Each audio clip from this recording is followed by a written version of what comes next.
قل هي مواقيت للناس বলুন এই চাঁদ হচ্ছে মাস দিন বছর গণনা করার জন্য গোটা পৃথিবীবাসীর জন্য আমি একটা স্থায়ী ক্যালেন্ডার আকাশে ঝুলায় রাখছি। জোরে কোন সুবহানাল্লাহ। বিনা পয়সার ক্যালেন্ডার কে ঝুলায় রাখছেন? আল্লাহ সুবহানাহু ওয়া তাআলা তিনি ঝুলিয়ে রেখেছেন এই ক্যালেন্ডারকে। আর এই চন্দ্র সূর্য নিজের ইচ্ছা মাফিক চলতে পারে না। আল্লাহ পাক কোরআনে কারিমে বলেছেন আফা গায়রা দীনিল্লাহি ইয়াবগুন ওয়া লাহু আসলামা মান ফিস সামাওয়াতি ওয়াল আরদি তাওআন ওয়া কারহা। তোমরা কি আমার দেওয়া জীবন ব্যবস্থা ছেড়ে দিয়ে মানুষের তৈরি করা অন্যের তৈরি করা মতবাদ গ্রহণ করতে চাও? ওয়ালাহু আসলামা মান ফিস সামাওয়াতি ওয়াল আরদ। অথচ আকাশে যা কিছু আছে জমিনে যা কিছু আছে সব আমার কি করছে? আমার হুকুম মেনে আমার আনুগত্য করে তারা চলছে। আনুগত্যের সামনে মস্তক অবনত করে দিয়েছে। তাই তো আমরা দেখতে পাই তাল গাছে কোনোদিন বেল হয় না। হয়? চট্টগ্রামে হয় বোধহয়। তাল গাছে বেল হয়, নারকেল গাছে আম হয়, নিম গাছে লিচু হয়? হয় না। আল্লাহর সুন্নতের ভিতরে কোনো পরিবর্তন পাওয়া যাবে না। দেখুন বঙ্গোপসাগরের পানি মিষ্টি না নোনা? সবাই বলুন মিষ্টি না নোনা? বঙ্গোপসাগরের নোনা পানি জোয়ারের টানে এই বঙ্গোপসাগরের নোনা পানিগুলি পদ্মা মেঘনা যমুনার ভিতরে প্রবেশ করে মিষ্টি পানির ভিতরে। আবার ভাটির টানে পদ্মা মেঘনা যমুনার পানিগুলি মিষ্টি পানিগুলি নোনা পানির মধ্যে গিয়া ঢোকে। মাঝখানে কোনো পার্টিশন নাই।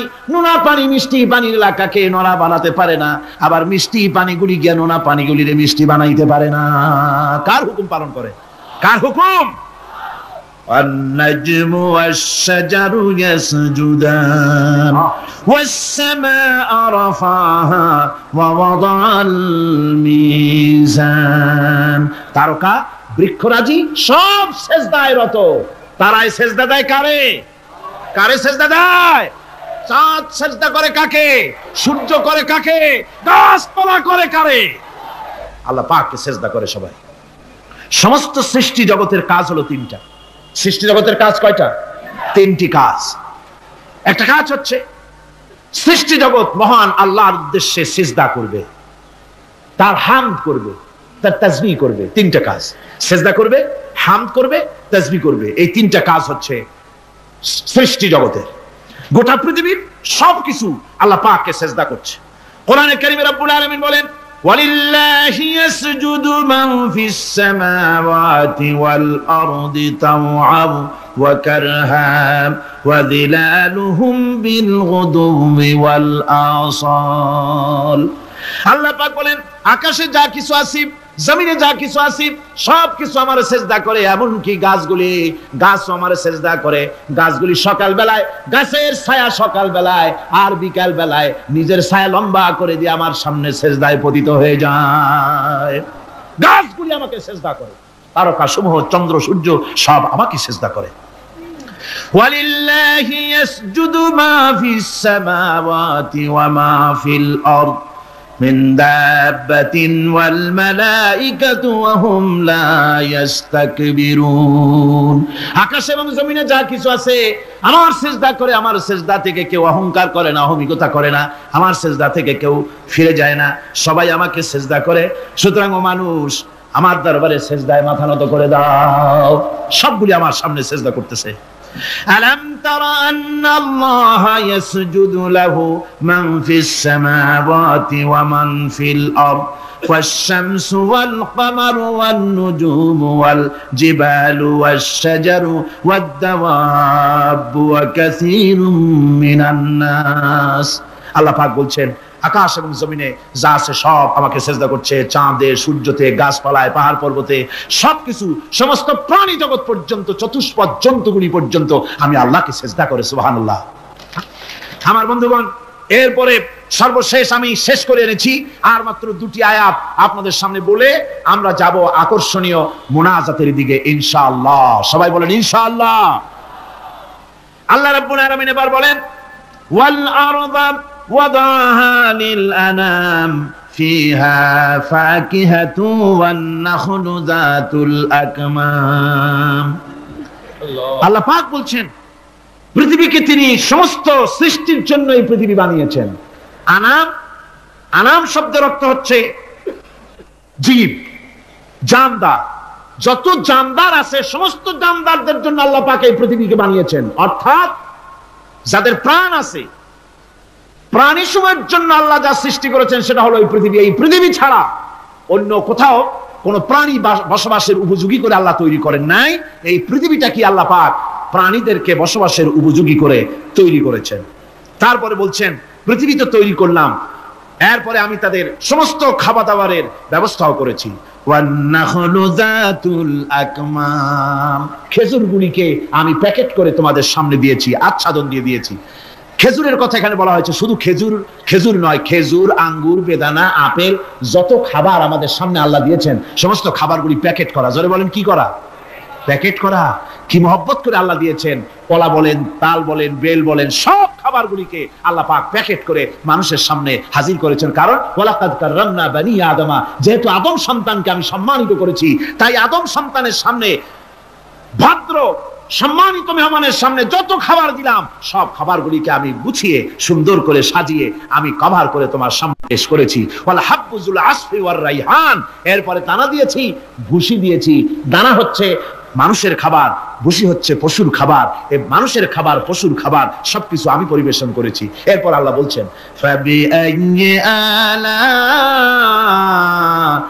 রাব্বিকুমা তুকাযযিবান। পড়েন ফাবিআইয়ি আলা'i রাব্বিকুমা তুকাযযিবান।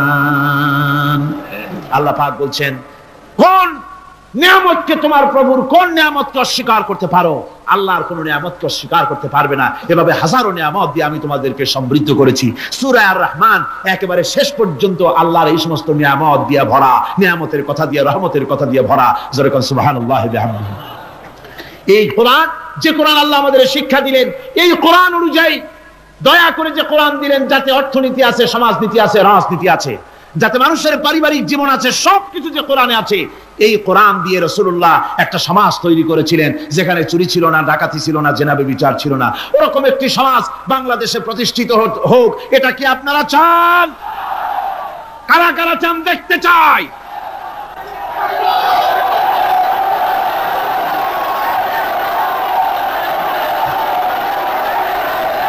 আল্লাহুম্মা আমিন। রব্বানা যালামনা أنفسنا وإن لم تغفر لنا وترحمنا لنكونن من الخاسرين ربنا لا تزغ قلوبنا بعد إذ هديتنا وهب لنا من لدنك رحمة إنك أنت দুনিয়াতে যা দেই নাই কিয়ামতের দিন সব আপনাকে দেব, সুপারিশের অর্ডার দিয়ে দেব। আপনি যাকে ইচ্ছা সুপারিশ করতে পারবেন, সুপারিশের পাওয়ার দিয়ে দেব। হাউজে কাউসার দেব আপনাকে, আমি মাকামে মাহমুদ দান করব, সব নিয়ামত দেব কিয়ামতের দিন, সব নিয়ামত দেব। হাদিস শরীফে এসেছে নবীজি কাঁদতে থাকবেন গুনাহগার উম্মতের জন্য। আল্লাহ পাকের পক্ষ থেকে আওয়াজ আসবে, ইরফা রাসাক, হে নবী আপনি আপনার মাথা উঠান, আজকে কাঁদবেন না, আজকের দিন আপনার জন্য ঈদের দিন, আপনি কাদার দিন নয়। আপনি যা চাইবেন সবই দেওয়া হবে। কিয়ামতের দিনটা তো লম্বা হবে 50,000 বছর। কত হাজার বছর? মিকদারুহু 50 আলফ সানাতেন, 50,000 বছর হবে দিনটা লম্বা। আর প্রথম 1000 বছর শুধু অন্ধকার আর অন্ধকারই থাকবে। এমন অবস্থা হবে প্রথম ওই 1000 বছরে এত বেশি অন্ধকার হবে, নিজের চেহারা পর্যন্ত, নিজের শরীর পর্যন্ত কোন গোলাম তার চেহারা দেখতে পাবে না। নিজের অবয়ব, নিজের হাত পা, নিজের শরীর পর্যন্ত নিজের চোখ দিয়া দেখতে পাবে না। ওই কিয়ামতের দিন আল্লাহ তার ইজলাসে বসবেন, সিংহাসন গেড়ে বসবেন, আর নবীকে দিবেন মাকামে মাহমুদ। আল্লাহ পাক বলবেন, নবী হ্যাঁ আজকে আমি হিসাব নেব আমার বান্দাদের ভিতরে। আপনার উম্মতের মধ্য থেকে সর্বপ্রথম আপনি কারে পাঠাবেন? পাঠান, আমি হিসাব নেব। এই এলান আসার পরে কিয়ামতের ময়দানে লক্ষ কোটি কোটি উম্মতের ভিতরে আল্লাহ পাক তার রাসূলকে ইজাজত দিবেন, নবীকে অর্ডার দিবেন, নবী হে আপনি আপনার উম্মতের ভিতর থেকে সর্বপ্রথম কারে পাঠাবেন? পাঠান, আপনার উম্মত দিয়ে আমি হিসাবের কাজ শুরু করব। নবীজি এই এলান শোনার পরে, আল্লাহর পক্ষ থেকে এই ঘোষণা শোনার পর ডানে বামে তাকাবেন। হযরতে নবী বলবেন, ফাইনা আবু বকর, ফাইনা আবু বকর, আমার আবু বকর কোথায় আছে? আমার আবু বকর কোথায়? হযরতে আবু বকর সিদ্দিক রাদিয়াল্লাহু তাআলা আনহু নবীজির ডাকে সাড়া দিবেন। আবু বকর বলবেন, ইয়া রাসূলুল্লাহ, কি আমি তো আপনার সামনে, হুজুর আমাকে কি বলবেন? নবীজি বলবেন, আবু বকর রে, শুনতে পেয়েছো নাকি আল্লাহ পাক নির্দেশ দিয়েছেন, ইজাজত দিয়েছেন, আল্লাহ পাক সিংহাসনে বসে গেছেন, আজ হিসাব হবে, আমার উম্মত দিয়ে আল্লাহ পাক হিসাবের সূচনা করবেন। আমাকে বলেছেন আমি যেন আমার উম্মতের ভেতর থেকে একজনকে পাঠাই। আবু বকর রে, আমার উম্মতের ভিতরে আজ হাসুরের ময়দানে আমি নবীজি আমার আবু বকর ছাড়া, সর্বপ্রথম আমার আবু বকর ছাড়া আর কাউকে যোগ্য মনে করি না। আবু বকর তুমি যাও, হিসাবের কাঠগড়ায়। কিতাবের ভিতরে এসেছে, হযরত সাইয়েদনা আবু বকর সিদ্দিক রাদিয়াল্লাহু তাআলা আনহু যখনই শুনবেন তার আল্লাহর সামনে দাঁড়াতে হবে, হিসাবের কাঠগড়ায় তার প্রথম হাজিরা দিতে হবে, কিতাবে এসেছে এই খবর শোনা মাত্রই কিয়ামতের দিন হযরত আবু বকর থরথর করে কাঁপবেন।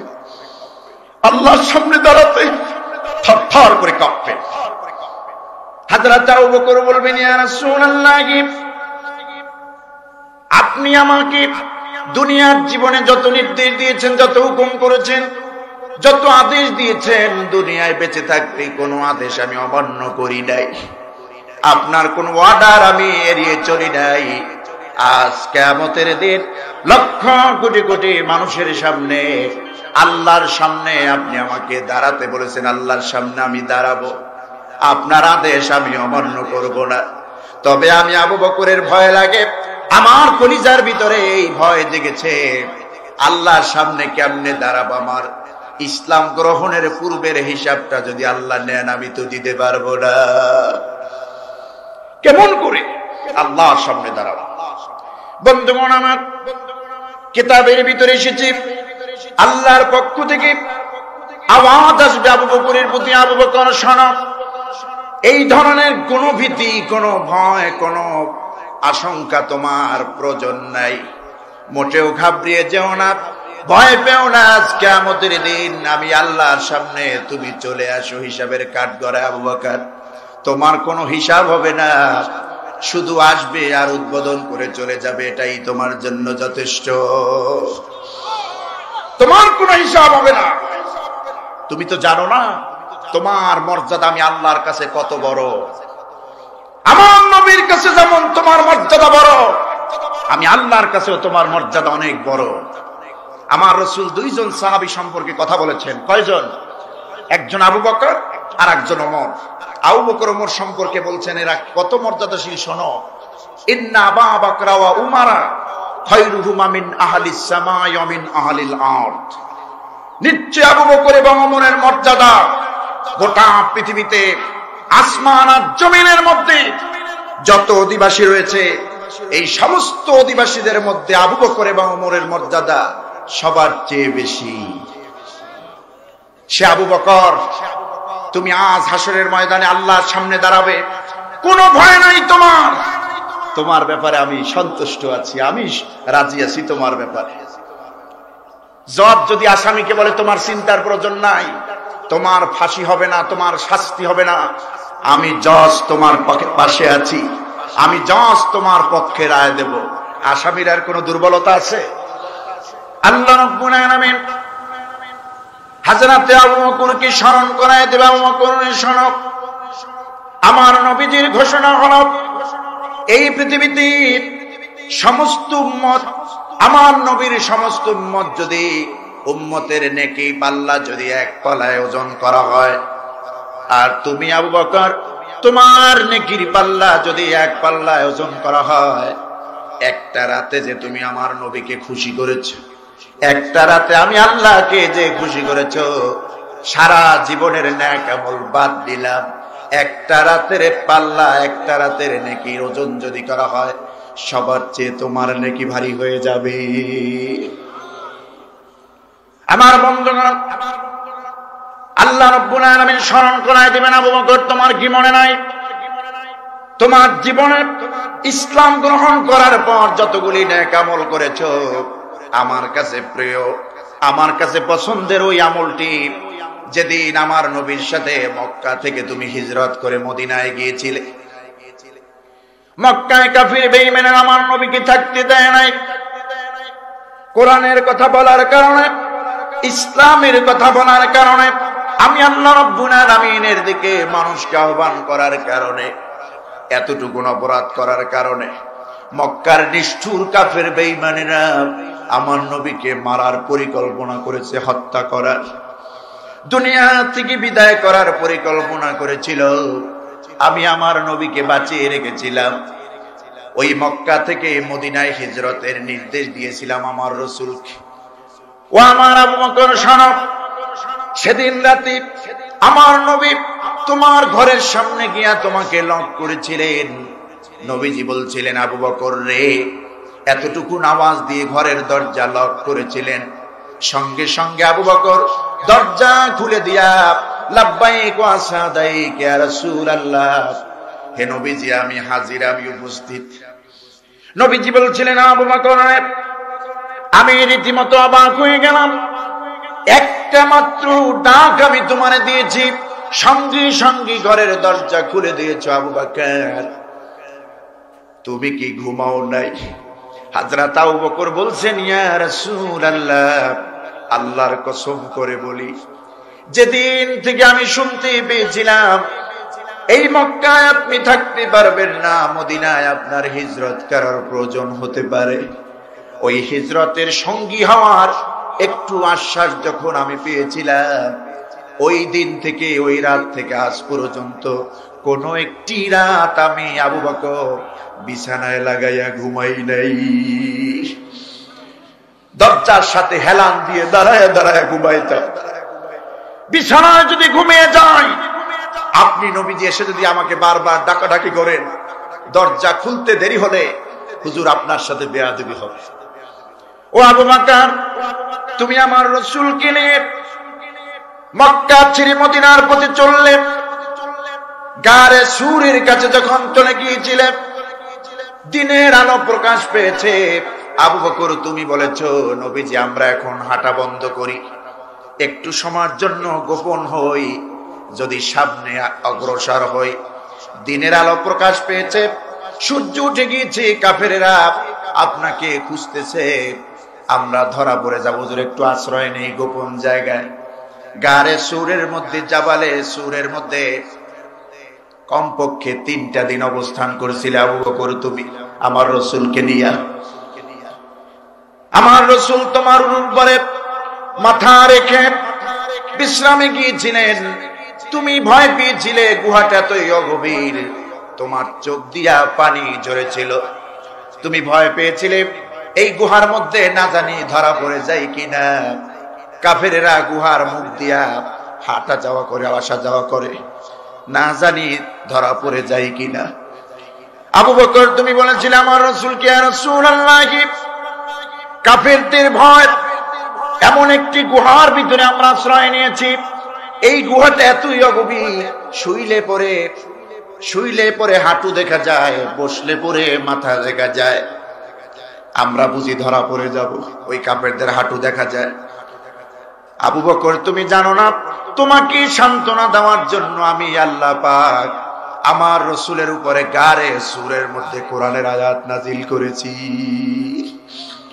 আমি সাথে সাথে আয়াত নাজিল করে আমার রাসূলকে বলে দিয়েছো, আমার রাসূল, হে আমার হাবিব, আপনি আপনার সাথীকে গুহার মধ্যে খবর পৌঁছায়া দেন, আপনার সাথীকে সাহস দিয়ে দেন, আপনার সাথী আবু বকরকে জানায়া দেন, লা তাহজান ইন্নাল্লাহা মা'ানা। ও আমার সাথী আবু বকর, ভয় পেও না, শঙ্কিত হয়ো না, এই গুহার মধ্যে আমরা দুইজন নই, তুমি আবু বকর আর আমি নবী নই, এই গুহার মধ্যে আরো একজন আছে। তিনি কে? চিৎকার মেরে সবাই বলুন তিনি কে? সে আল্লাহ আজও আছেন তো? কাদের কাদের বিশ্বাস হয় হাত উঁচু করে দেখা। সে আল্লাহ আছেন তো? আল্লাহ কবুল করুন, বলেন আমিন। সে আল্লাহর উপরই আমরা ভরসা করে রইলাম, ঠিক কিনা? আল্লাহ পাক বলবেন নবী হে, আবু বকরকে বলবেন আবু বকর তোমার তো হিসাব হবে না, শুধু ফরমালিটি উদ্বোধন করে চলে যাবে, সরাসরি জান্নাত। ফেরেশতাদেরকে অর্ডার দেওয়া হবে, ও আমার ফেরেশতারা, আমার আবু বকরকে জান্নাতে উচ্চ মাকামে পৌঁছে দাও। মাকামুস সানি, দ্বিতীয় স্তরে। আল্লাহ পাক বলবেন নবী এবার কারে পাঠাবেন আপনি? আমার হিসাবের কাঠ গড়ায় পাঠান। আল্লাহ পাকের নবী হযরত ওমরকে বলবেন ওমর তুমি যাও আল্লাহর হিসাবের কাঠ গড়ায়। হযরত ওমর রাদিয়াল্লাহু তাআলা আনহুর নাম বলার কারণে সঙ্গে সঙ্গে আল্লাহ রাব্বুল আলামিনের তরফ থেকে আওয়াজ আসবে নবী হে এবার আপনি কারে পাঠালেন? নবীজি বলবেন আল্লাহ আমি ওমরকে পাঠাচ্ছি। আল্লাহ পাক বলবেন না নবী ওমরকে পাঠানোর কোনো প্রয়োজন নাই, কারণ ওমরের কোনো হিসাব হবে না, ওমর তো ইসলামের মেহমান। আপনি তো ওমরকে আমার থেকে চেয়ে নিয়েছিলেন। কোরআন নাজিলের পর যখন মক্কায় দ্বীনের দাওয়াত দিয়েছিলেন, কাফেরদের তোড়জোড় অপশক্তি আপনাকে গ্রাস করে ফেলেছিল। আপনি ওই মক্কায় দেখতে পেয়েছিলেন আবু জাহালের শক্তি বেশি, ওমর ইবনুল খাত্তাবের শক্তি বেশি। আপনি আমার কাছে চেয়েছিলেন রব্বুল আলামিন এই মক্কায় দ্বীন কায়েমের জন্য এই দুইজন শক্তিশালী শক্তিধর ব্যক্তি থেকে একজনকে ইসলামের খাদেম হিসেবে চাই। আমি আল্লাহ পাক আবু জাহিল্লারে কবুল করি নাই, আমি কবুল করেছিলাম ওমর ইবনুল খাত্তাব রাদিয়াল্লাহু তাআলা আনহু। গত পরশুদিন ঢাকাতে জুমার খুতবায় বলেছিলাম সূরা আলে ইমরান থেকে ওয়ালাকাদ নাসারাকুমুল্লাহু বিবাদরিন, বদরের ময়দানে আল্লাহ পাক অবশ্যই তোমাদেরকে যে সহযোগিতা করেছিলেন এর ব্যাখ্যায় বুখারী শরীফের কিতাবুল মাগাজি থেকে হাদিসের ব্যাখ্যা করছিলাম। আবু জাহাল এত বড় কাট্টা কাফির, ওরে শেষ করতে বড় ধরনের কোন সাহাবীর প্রয়োজন হয় নাই। মাত্র দুইজন কিশোর মুআজ এবং মুআওয়াজ, হযরত আব্দুর রহমান ইবনে আউফের ভাতিজা, এই দুইজনে আর কল্লা ধরে দুনিয়া থেকে বিদায় করে দিয়েছে। কি বলেন ঠিক কিনা? গোটা পৃথিবীতে এমন অবস্থা আসবে কোন সিপাহ সালার দিয়ে নাস্তিক বেঈমানকে শায়েস্তা করা লাগবে না, সিপাহ সালারের উত্তরসূরিরা বাচ্চারাই ওদেরকে শেষ করে দিবে। কি বলেন ঠিক কিনা? সম্মানিত ভাইয়েরা, আল্লাহ পাকের পক্ষ থেকে আওয়াজ আসবে ওমরকে, ওমরের তো কোনো হিসাব হবে না, ওমর তো ইসলামের মেহমান, ওমর তো ইসলামের মেহমান। মেহমানের আবার হিসাব হয় নাকি? আপনারা বলেন যতদূর পারে ততদূরই তো খাওয়ান। আপনার বাড়ি যদি মেহমান আসে হিসাব করে খাওয়ান নাকি? না, বেয়াই আরেকটু নেন, আরেকটু নেন, সমানে নীতিই বলে। ওই যে আমাদের ঝালকাঠিতে আমি ছাত্র জীবনে যেখানে পড়াশোনা করেছি এবং ইমামতি করাইছি একটা বাজারের মসজিদে, তো সেখানকার একটা লোকের খুব কষ্ট মনে আমাকে বললেন হুজুর মেহমানদারি করাইলো যে আমার বেয়াই কষ্ট পায়, আমার একটা খুব দুঃখ। আমি বললাম কি দুঃখ? কয় বহুত দিন ধরে আমার 1-1.5 বছর ধরে আমার বেয়াই আমার বাড়িতে আসেন না। আমি খবর নিলাম ব্যাপার কি বলেন তো, আপনার বেয়াই আপনার বাড়িতে আসেন না কেন? দুর্ব্যবহার করেছেন নাকি? কয় যে না, দুর্ব্যবহার তো দূরের কথা, তারে আপ্যায়ন করাইছি, বেশি বেশি খাবার প্লেটে দিছি এবং খুব জবরদস্তি ভাবে বেয়াইকে খাওয়ানোর চেষ্টা করেছি। 1 দিন 2 দিন এই খাবার খাইয়া চাপের মুখে আর আমার বাড়ি আসে না। কথা বুঝে আসছে? মানে এত খাওয়া, আমি এত আবদার করে তাকে খাওয়াতে চাই, এই ভয়ের চোটে আমার বাড়ি আসে না। আবার অনেক মেহমান আছে দেখবেন বাড়ি থেকে আরো আসলে মোটে যাইতেই যায় না, কাঁচা ছাড়া। কি বলেন ঠিক কিনা? অনেক বাড়িওয়ালা আছে মেহমান দেখলে বুড়ো কুঞ্চিত করে, নাক শিকায় উঠে, কপাল ঘুষাইয়া দেয়। আপনি তো জানেন না মেহমান কত বরকত। হাদিস শরীফে এসেছে যে এলাকায় যে বাড়িতে মেহমান আসে, ওই মেহমান ওই বাড়িতে আসার আগে 40 দিন পূর্বে আল্লাহ মেহমানের খাবার পাঠিয়ে দেয়, রিজিক পাঠিয়ে দেয়। তাহলে চিন্তা কিসের? আল্লাহ বলবেন, নবী হে, ওমরের কোনো হিসাব হবে না, ওমর ইসলামের মেহমান। মাকামুস সালিস, তৃতীয় স্তরে কারে পাঠাবেন? পাঠান। আল্লাহ রাব্বুল আলামিন এবার হযরত ওসমানকে ডাক দিবেন, আল্লাহ রাসূল, ওসমান তুমি কোথায়? আল্লাহর সামনে দাঁড়া। কিতাবের ভিতরে এসেছে, যখনই পয়গাম্বর, আল্লাহর নবীর পয়গাম্বর, আল্লাহ পাকের পয়গাম্বর হযরত ওসমানের নাম নিবেন, ওসমান রাদিয়াল্লাহু তাআলা আনহু ভয়ের চোটে কাঁপতে থাকবেন। হযরত ওসমান বলবেন, রব্বুল আলামিন, আমি আমার জীবনের আমলনামার হিসাব এক পাশে রাখলাম, আমার ইবাদতের হিসাব আমি এক পাশে রাখলাম, আমাকে যে সম্পদ দেওয়া হয়েছিল, এত বেশি সম্পদ আল্লাহ দিয়েছিলেন, এর হিসাবই তো আমি দিতে পারবো না।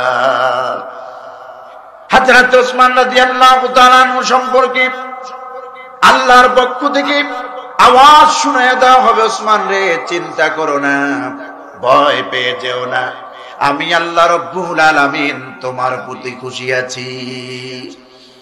আল্লাহ রাব্বুল আলামিন বলেন, আমি সমস্ত আমার সাহাবীদের উপরে খুশি। রাদিয়াল্লাহু আনহুম ওয়া রাদু আন যালিকা লিমান খাশিয়া রাব্বাহ। হযরত ওসমান রাদিয়াল্লাহু তাআলা আনহুর হিসাব নেওয়া হবে না, আল্লাহর পক্ষ থেকে বলা হবে, ওসমান তুমি ভয় পেও না আমার সামনে দাঁড়াতে, তোমার সম্পদের কোনো হিসাব হবে না, কারণ যে সম্পদ আমি তোমাকে দিয়েছি, এই সম্পদ আমার ইসলামের জন্য তুমি যথেষ্ট ব্যয় করেছো, আর যতদিন ব্যয় করেছো এর মধ্যে একটি দিনের ব্যয়, একটি দিনের দান আমি আল্লাহর কাছে সবচাইতে বেশি পছন্দের হয়েছে। জোরে কন্যা সুবহানাল্লাহ।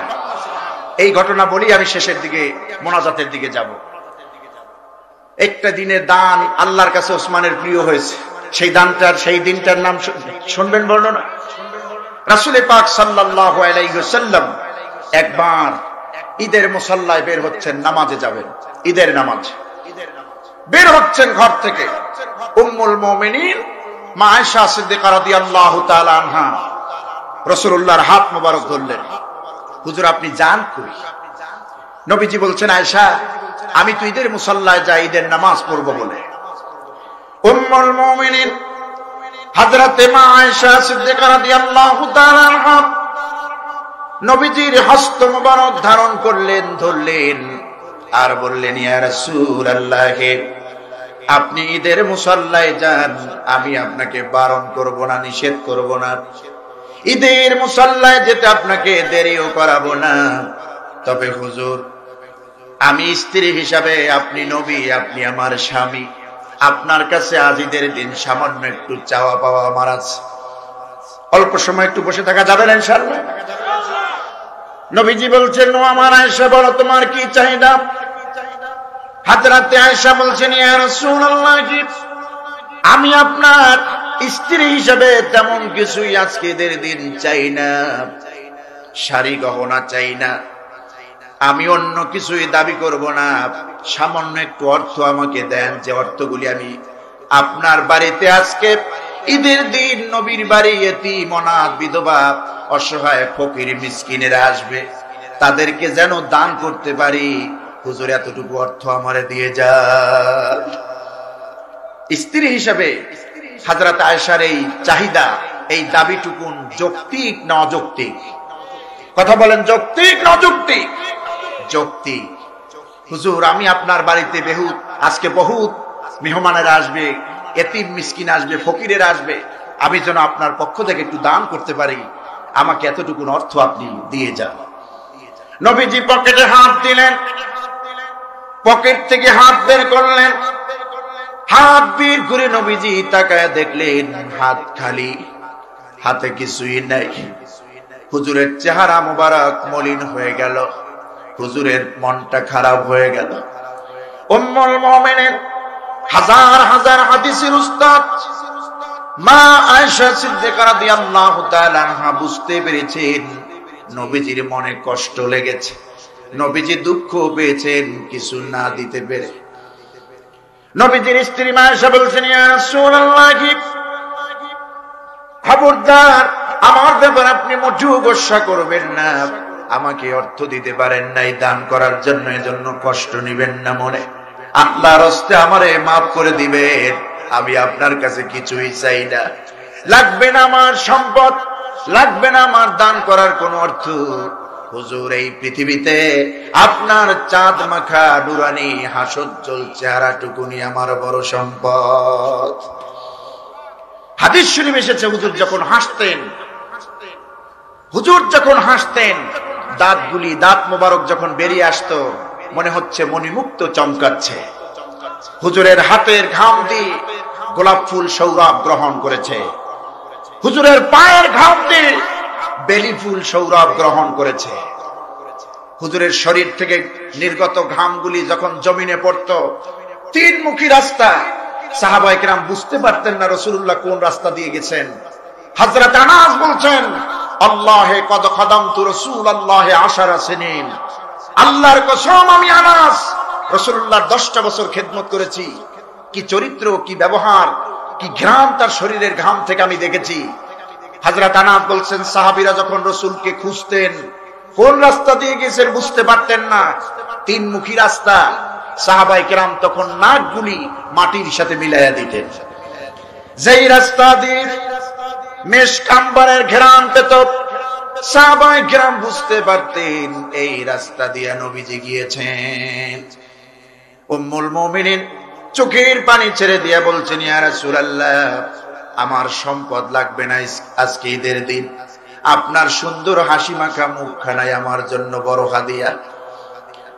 আয়েশা সিদ্দিকা রাদিয়াল্লাহু তাআলা আনহা কি নবীর উপরে বেশি আবদার করছেন, অযৌক্তিক দাবি করেছেন না? কিন্তু দেখা যায় আমাদের সমাজ স্ত্রীরা অনৈতিক অযৌক্তিক দাবি করে বসে, ঠিক কিনা? স্বামী বেচারা বেতন পায় 30,000, রমজান মাসে ঈদের দিনে ঈদের জন্য বোনাস হলো 15,000, সবে মিলে 45,000 টাকা পেল। স্ত্রী যে ঈদের ফরদ দেয়, লিস্ট দেয়, আমার মা বোনেরা শুনুন, খেয়াল করে শুনুন, যে লিস্ট দেয়, স্বামী বেচারা তাকায় দেখে স্ত্রীর চাহিদা পূরণ করতেই তো এই 45,000 টাকায় পারবো না। স্বামী বাধ্য হয়ে বাম হাতে অসৎ পথের টাকা গ্রহণ করতে বাধ্য হয়। কি বলেন, ঠিক কিনা? অবশ্য আপনাদের এই ময়মনসিংহে মনে হয় এরকম স্ত্রী নাই, স্বামীর অবাধ্য।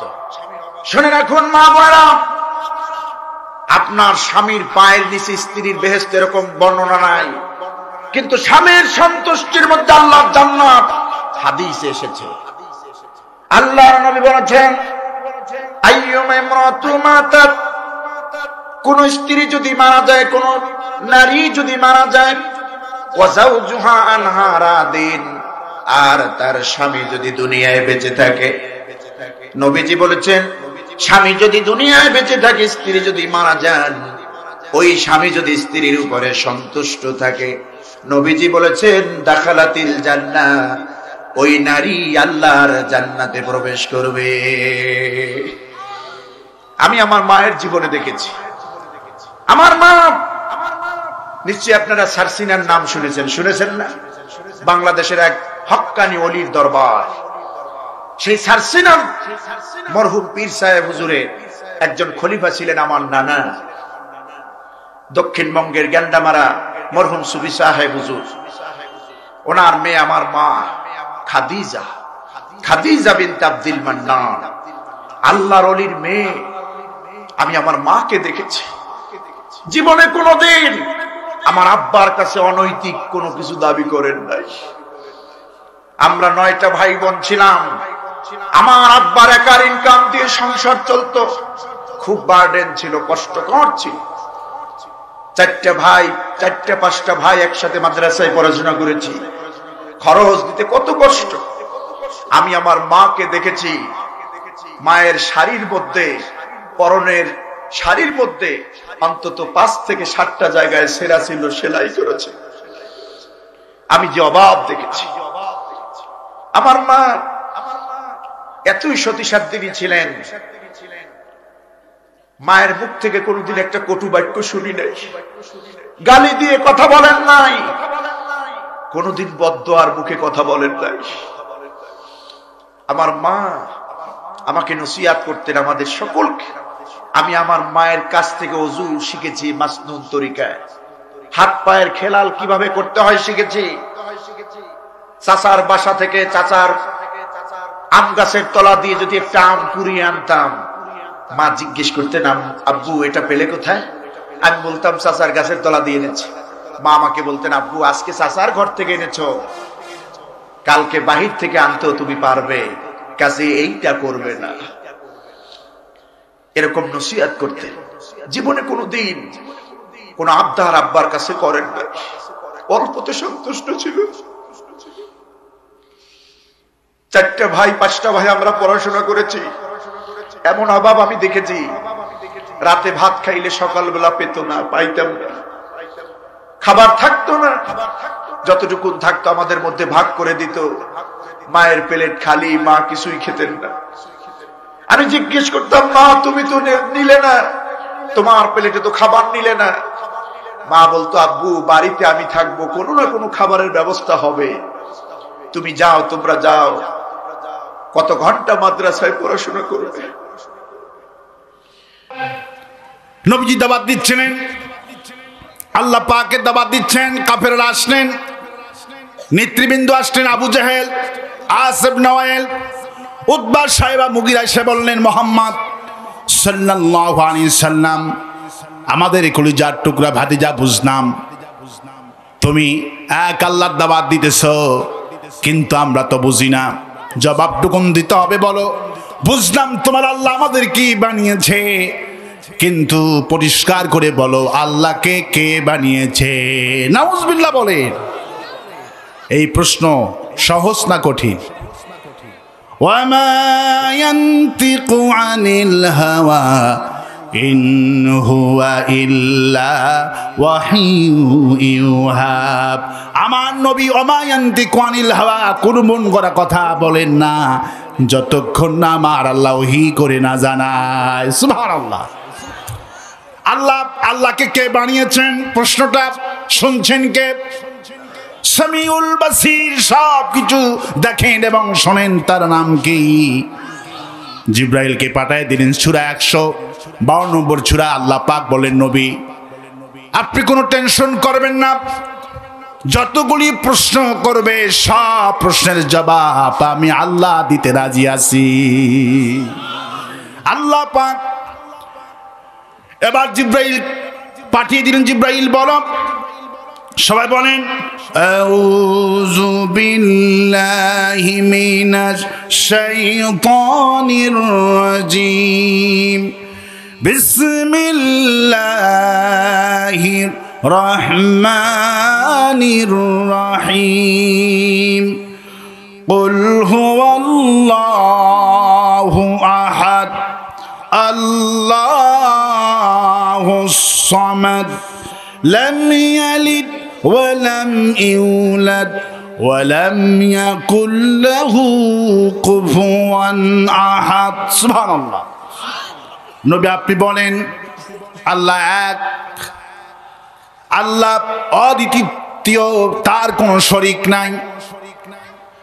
আল্লাহুস সামাদ, তিনি কারো মুখাপেক্ষী নন। লাম ইয়ালিদ, তাকে কেউ জন্ম দেয়নি। ওয়ালাম ইউলাদ, তিনিও কাউকে জন্ম দেয়নি। ওয়ালাম ইয়াকুল লাহু কুফুয়ান আহাদ, আকাশ আর জমিনে আল্লাহর সমকক্ষ কেউ নাই। আল্লাহর সমকক্ষ কেউ আছে? আল্লাহ নাম কি? আল্লাহ পাক বলেন আমার পরিচয় শোনো, আরো আমার অনেক পরিচয় আছে। আল্লাহু লা ইলাহা ইল্লা হুয়াল হাইয়ুল কাইয়ুম। সব মুসলমান পড়েন আল্লাহু লা ইলাহা ইল্লা হুয়াল হাইয়ুল কাইয়ুম। আমি এমন আল্লাহ, আমি চিরঞ্জীব, আমি চিরস্থায়ী। আর দুনিয়ায় যারা আছে এগুলি সব হলো ক্ষণস্থায়ী। এই ক্ষণস্থায়ী মানুষের পেছনে থেকে কোনো লাভ হবে না। এরা আজ আছে কাল নাই, এদের ক্ষমতা যতদিন, এদের মাতব্বরি ততদিন। বিশ্বের দিকে তাকাও না কেন, লিবিয়ার প্রেসিডেন্ট গাদ্দাফি 41 বছর ক্ষমতায় ছিল, 42 বছর পতন হয়েছে কি হয় নাই? আবার মিশরের প্রেসিডেন্ট হোসনি মুবারক 43 বছর ক্ষমতায় ছিল, 44 বছর পর জন্মের পতন হয়েছে কি হয় নাই? 43 বছর ক্ষমতায় থাকো, 42 বছর থাকো, 41 বছর থাকো, কিন্তু একদিন না একদিন পতন আছে। আরো আসতে কন, আরো আসতে বলি, চোখে আঙ্গুল দিয়ে আমি দেখিয়ে দিচ্ছি, এগুলো হলো ক্ষণস্থায়ী। এগুলো কি? আর হাইয়ুল কাইয়ুম, যার ক্ষমতা কখনো যাবে না, যিনি চিরঞ্জীব চিরস্থায়ী, যার ক্ষমতা কখনো যায় না, সে আল্লাহ পাক বলছেন খালাকালাকুম মা ফিল আরদি জামিয়া, বান্দারে আমি যা বানাইছি সব তোমাদের গোলাম, শুধু তোমরা আমার গোলামি করো, তামাম পৃথিবী তোমার দখলে করে দিব। যা বানিয়েছি, সূর্যকে যদি প্রশ্ন করতেন আর যদি শুনতে পারতেন, ও সূর্য তোমাকে কার জন্যই বানানো হয়েছে, 13 লক্ষ গুণ বড় পৃথিবীর চাইতে যে সূর্য, সেই সূর্য বলতো আমি মানুষের জন্যে তৈরি হয়েছি। কোন সুবহানাল্লাহ। এই যে চাঁদ কার জন্য বানানো হয়েছে, এই জমিন কার জন্য বানানো হয়েছে? খালাকালাকুম মা ফিল আরদি জামিয়া, যা বানিয়েছি সব তোমাদের জন্যে।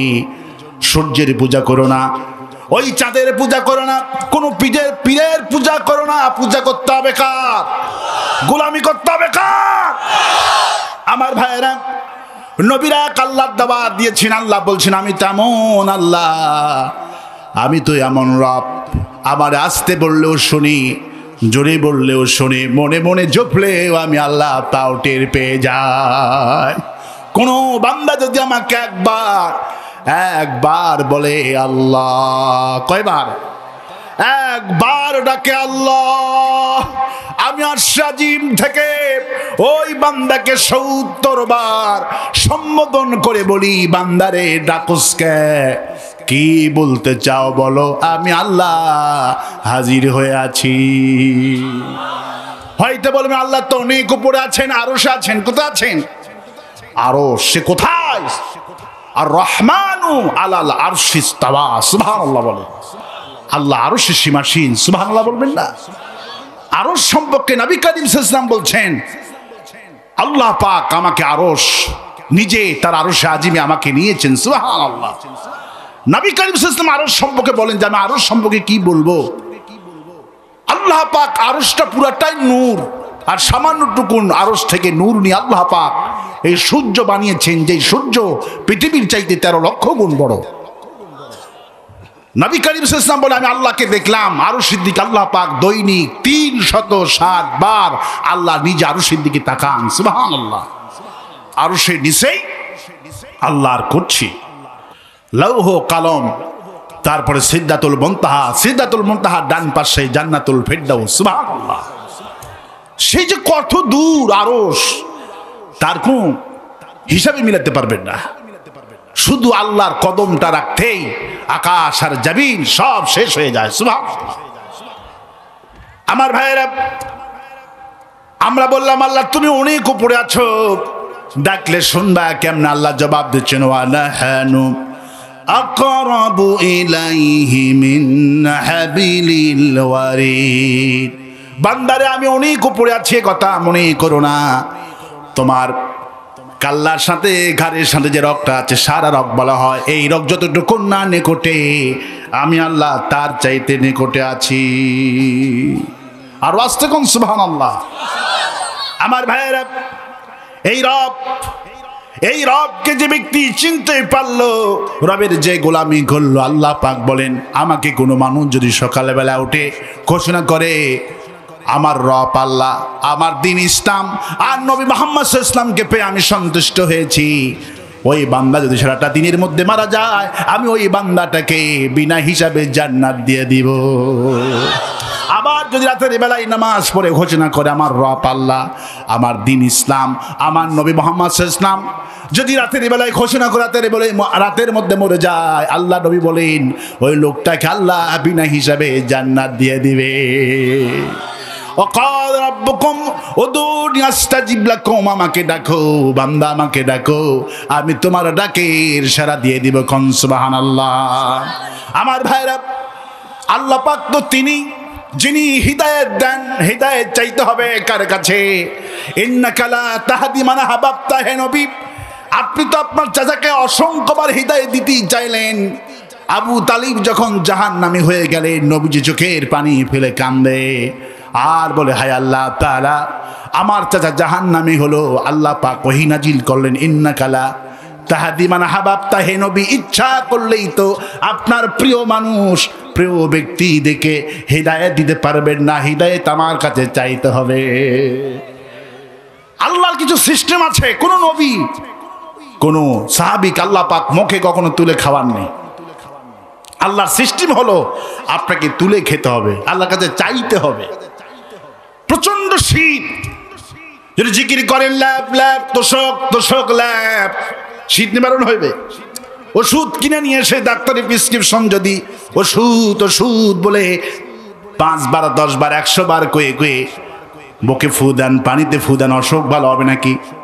ভালো হবে। পিপাসা লেগেছে দারুণ, পানি পানি বলে চিৎকার, মানে পানি, পিপাসা নিবারণ হবে। পানির কাছে যেতে হবে, খেতে হবে, ওষুধ কিনতে হবে, খেতে হবে। শীত লাগলে কম্বল গায়ে দিতে হবে। এগুলো আল্লাহর সিস্টেম। আল্লাহ কাউকে হিদায়াত দেন না। আল্লাহ পাক বলে আমার কাছে হিদায়াত চেয়েছেন যারা, আমি তাদেরকে হিদায়াত দিয়েছি। মূল কথা হলো আজকের এই মাহফিল যতগুলি মানুষ বসে আছেন, কার রাজনৈতিক দল কোনটা, এটা বড় পরিচয় নয়। আজকে বড় পরিচয় আমরা সবাই কোরআনের ছাত্র। এই কোরআন সব মানুষকে জান্নাতি বানানোর জন্য কোরআনটা এসেছে।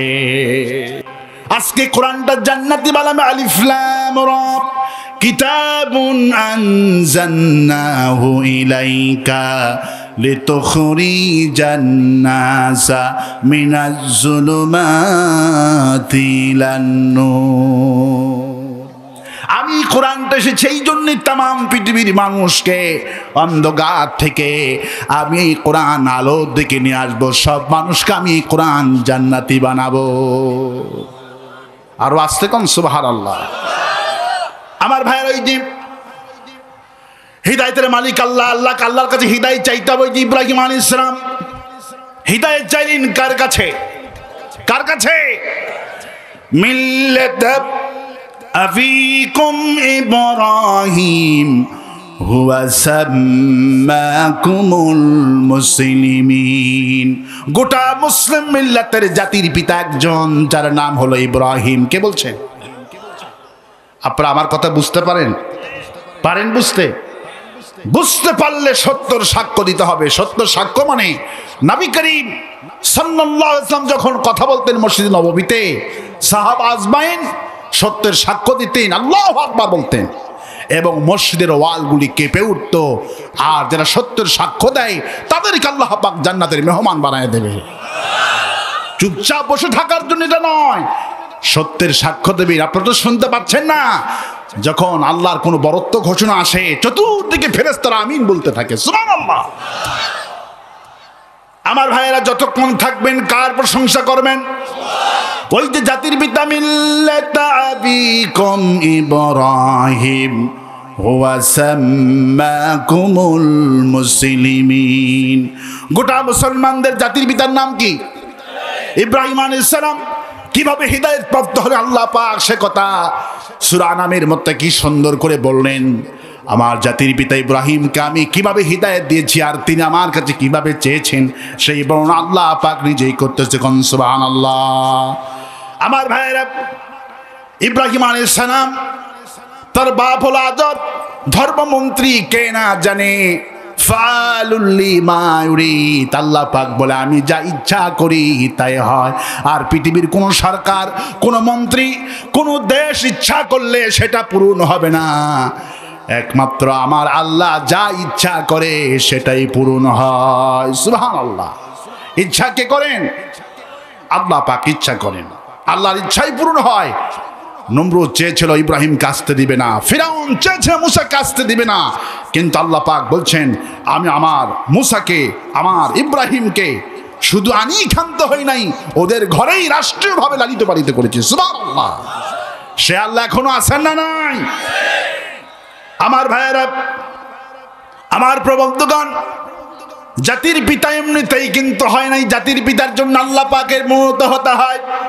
কেউ যদি জাতির পিতা এমনিতেই রাখে, জাতির পিতা হয় না।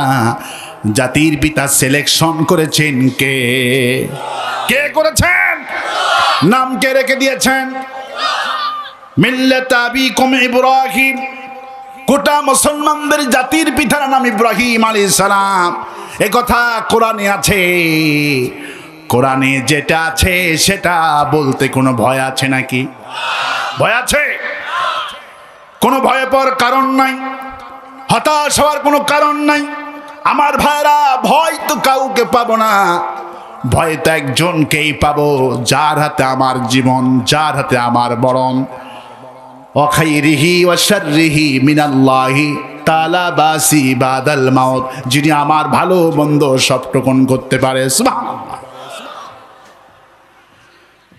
আমার ভাইয়েরা, আমার বন্ধুগণ, জাতির পিতা ইব্রাহিম আলাইহিস সালাম চলে গেলেন। আল্লাহ পাক বলে আমার ইব্রাহিম কাস্তে দিবে না। পার্লামেন্ট আইন পাস করা হলো, 9 বছর পর্যন্ত কোনো সন্তান দুনিয়াতে আসতে দিবে না, হলি মেরে ফেলবে। 25,000 শিশুকে নমরুদ মেরে ফেললো। কত হাজার? 25,000 শিশুকে হত্যা করলেন। আল্লাহ পাক বলে আমার ইব্রাহিম কে আমি দুনিয়াতে আনবো বলে মার পেটটা আমি গোপন করে দিলাম, কেউ দেখতে পারলেন না। পিতা আজর ধর্মমন্ত্রী গুহাটা দেখে সে পছন্দ হলো, স্ত্রীকে বললেন আমি একটা গুহা দেখেছি, খুব সুন্দর গুহা। আল্লাহ পাক সেই কথা কি সুন্দর করে বলে দিচ্ছেন। আমি আমার ইব্রাহিমকে কোথায় লালিত পালিত হিদায়েত কেমনি দিলাম শোনো। ইন্নাকা লা তাহদি মান আহবাবতা। ইচ্ছা করলে নবী আপনার চাচাকে হিদায়েত আপনি দিতে পারবেন না, ছেলেকে হিদায়েত দিতে পারবেন না। কারণ হিদায়েত যিনি মানুষ, তাকে আল্লাহর কাছে হিদায়েত চাইতে হবে। হিদায়েত যদি না চান, আল্লাহ বলে আমার ইব্রাহিম আমার কাছে কিভাবে চেয়েছেন, আমি আমার ইব্রাহিমের ইতিহাস এখন তুলে ধরছি। সুবহানাল্লাহ। ইব্রাহিম আলাইহিস সালাম দুনিয়াতে আসলেন গুহার মধ্যে। আল্লাহ পাক বলে আমার কুদরত তার মাকে দেখিয়ে দিলাম। গুহাতে প্রবেশ করলেন মাঝি, গুহার দরজা পাথর দিয়ে বন্ধ হয়ে গেল। মা যখন বের হওয়ার চেষ্টা করলেন, আল্লাহ পাক বলে পাথর রে, ইব্রাহিমের মা বের হবে, আমার কুদরতে পাথর তুই সরে যা। ইব্রাহিম আলাইহিস সালাম গুহার মধ্যে বড় হতে লাগলেন। আর মনে মনে ভাবলেন আমার রবকে, আমার রবকে, আমি দুনিয়াতে আসলাম আমার রবকে। আল্লাহ পাক বলে আমার ইব্রাহিম আমাকে তালাশ করতে লাগলেন আল্লাহকে। আল্লাহ তার পরিচয় কি? তিনি নানানভাবে চিন্তা করতে লাগলেন।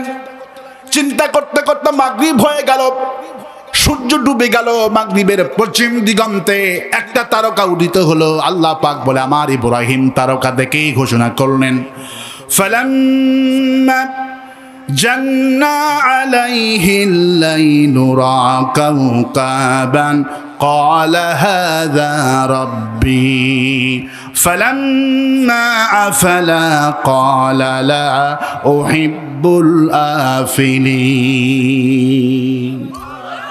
তিনি চাঁদ, তিনি তারকা দেখলেন, সন্ধ্যা তারা। কি দেখলেন? সন্ধ্যা তারা দেখলেন। সন্ধ্যা তারা দেখে তিনি বললেন এটি আমার রব, এটি আমার রব হবে, আমি রবের সন্ধান পেয়েছি। একটু পরে 2 ঘন্টা 3 ঘন্টা পরে যখন এই তারকা যখন ডুবে গেল, তখন বললেন লা উহিব্বুল আফিলিন, যেইটা ওঠে আর যেইটা ডোবে আমি তাকে কখনো ভালোবাসতে পারি না। সুবহানাল্লাহ। লা উহিব্বুল আফিলিন, যেইটা ওঠে আর যদি ডোবে আমি তাকে ভালোবাসি না, এটা আমার রব হতে পারে না। সুবহানাল্লাহ বলে। একটু পরে চাঁদ উঠল। চাঁদ দেখতে সুন্দর না খারাপ? চাঁদের চেয়ে সুন্দর গো নবী আমার কামলিওয়ালা। চাঁদের চাহিয়া কি যেমন ভরিয়া, চাঁদের চেয়ে সুন্দর গো নবী আমার কামলিওয়া। দেখে হাতের আঙ্গুল কেটে ফেলে দিয়েছিল। আর ইউসুফ আলাইহিস সালামকে দেখে বলছেন ইন হাদা ইল্লা মালাকুন কারীম। কে বলেছে ইউসুফ মানুষ? ইউসুফ তো একজন ফেরেশতা। সুবহানাল্লাহ। ইন হাদা ইল্লা মালাকুন কারীম। কে বলছে ইউসুফ মানুষ? ইউসুফ তো মানুষ না, ইউসুফ ফেরেশতা। আল্লাহু আকবার বলে। ইউসুফের দিকে তাকায় মাত্র 2 মিনিট তাকাইছে। কয় মিনিট? জুলাইখা খুব মেধাবী ছিলেন। জুলাইখা যখন প্রেমে পড়লেন, লম্বা বড় ইতিহাস। সূরা আল্লাহ ইউসুফের কাহিনী সূরা ইউসুফে বলেছেন, যখন জুলাইখা ইউসুফকে যখন তালা বন্ধ করে জামা টেনে ধরলেন, ইউসুফ আলাইহিস সালাম দরজার দিকে দৌড় মারলেন। যখন ইউসুফের কাহিনী সমাজে উঠে গেলেন, জুলাইখার বান্ধবী মিসেস আজিজের স্ত্রী, প্রেসিডেন্টের স্ত্রী যখন একজন সাধারণ একজন মানুষের প্রেমে পড়ে গেল, বান্ধবীরা বললেন তুমি মানুষ নাকি? একজন প্রেসিডেন্টের বিবি হইয়া, বউ হইয়া তোমার একজন দাসীর সাথে, কৃতদাসের সাথে তুমি প্রেম করো, তোমার কি শরম লজ্জা করে না নাকি? বান্ধবীদেরকে দাওয়াত করলেন 40 থেকে 50 জন রাজদরবারে। স্বামী যখন পার্লামেন্টে গিয়েছে একা একা, বান্ধবীদের দাওয়াত করে বললেন এসো আজকে দাওয়াত। আর ইউসুফকে বলছে শুধু সোজাসুজি তুমি আমার দরজা দিয়ে বের হয়ে যাবা। 2 মিনিটের লেগেছে। কয় মিনিট? 2 মিনিটের মধ্যেই শুধু দরজা দিয়ে মেইন গেট দিয়ে বের হয়ে গিয়েছেন। আর চাকু দিয়েছেন জুলাইখা বান্ধবীদেরকে বলছেন এখন কাটো, ফল কাটো। যখন ফল কাটতে লাগলেন, 2 মিনিটের মধ্যে ইউসুফ আলাইহিস সালামকে দেখে ফল কাটতে কাটতে আঙ্গুল কেটে ফেলে দিয়েছে। যখন দেখে আঙ্গুল কেটে গেছে, তখন ওই বান্ধবীরা ঘোষণা করলেন ইন হাদা ইল্লা মালাকুন কারীম। কে বলেছে ইউসুফ মানুষ? এটা তো ফেরেশতা। মা আয়েশা রাদিয়াল্লাহু আনহা ওই কোরআনের আয়াতটুকু পড়ে বললেন, যেই সমস্ত নারীরা ইন হাদা ইল্লা মালাকুন কারীম বলেছিলেন, এটা তো মানুষ না, এটা ফেরেশতা। ওই নারীগুলো যদি আমার নবীকে দেখতেন, শুধু আঙ্গুল কাটতো না, নিজের কলিজা কেটে সারকার করে দিত। এত সুন্দর করে আল্লাহ আমার নবীকে বানিয়েছেন। দূর থেকে মাথা যখন ঘাম জমতো 20 থেকে 30 কিলোমিটার দূরে ঘামের মুনুকের মুক্তুকের মতো চকচক করতো। আল্লাহু আকবার। গরিব সাহাবী রাসূলুল্লাহ আমার মেয়ের বিবাহ, হুজুর আপনার দাওয়াত। হুজুর বলে আমি তো তোমাকে কিছু দিতে পারলাম না, একটা শিশি নিয়ে আসো। বিশ্বনবী নিজের ঘাম মোবারক শিশির মধ্যে ভরে দিলেন আর বললেন তোমার মেয়ের বিবাহের অনুষ্ঠানের দিনে আমার এই ঘামটা বের করে আতর হিসেবে ব্যবহার করো। গরিব সাহাবী বিবাহের দিনে এই শিশির বোতলগুলি খুলেছেন। গোটা মানুষ বিবাহের মজলিসে পাগল পারা হয়ে গিয়েছেন। এই আতরটা কোথা থেকে পাওয়া যায়? মদিনার কোন দোকানে পাওয়া যায়?